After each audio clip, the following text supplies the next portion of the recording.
Strikeforce heavyweight champion Alistair Overeem made his long-awaited return to U.S. soil on Saturday night as Strikeforce heavy artillery went down from the Scott Trade Center in St. Louis, Missouri. Overeem dominated his heavyweight title fight against Minnesota resident Brett Rogers. The Dutchman Overeem stalked his adversary in the early stages of round one before throwing Rogers to the canvas and unleashing a storm of punishing strikes. With no answer, Rogers turtled up, and referee Big John McCarthy called a halt to the action at 3:40 of the opening round. Demolition Man demolishes Brett Rogers. In the co-feature, Andre the Pitbull Arlovsky met Antonio Bigfoot Silva. Arlovsky showed that he did indeed have the chin and a heart of a true warrior, but it wasn't enough to stop Bigfoot's relentless onslaught. Silva utilized superior striking and landed far more powerful blows, as well as several takedowns over the course of 3 rounds.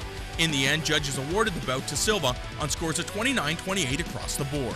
In a middleweight tilt, world-famous jiu-jitsu artist Ronaldo Jacare Souza faced off against the Mexican hitman Joey Villaseñor. Souza displayed some improved wrestling, taking Villaseñor down at will in round 1. Villaseñor found more success with his strikes in the second frame, but it wasn't enough to fend off the Brazilian's constant takedowns.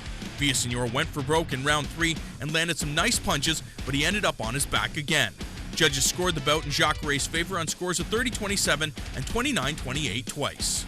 In light heavyweight action, former UFC heavyweight champion Kevin Randleman met submission specialist Roger Gracie. The opening round saw Gracie utilize his jab to keep Randleman at a distance, although neither man did any significant damage. In the second, however, Gracie connected with a knee to drop Randleman before forcing him to submit with a rear naked choke at 4:10 of round number 2. To kick off the main card, knockout artist Antoine Britt battled Blackhouse MMA pupil Rafael Feijão Cavalcante in a 205-pound bout.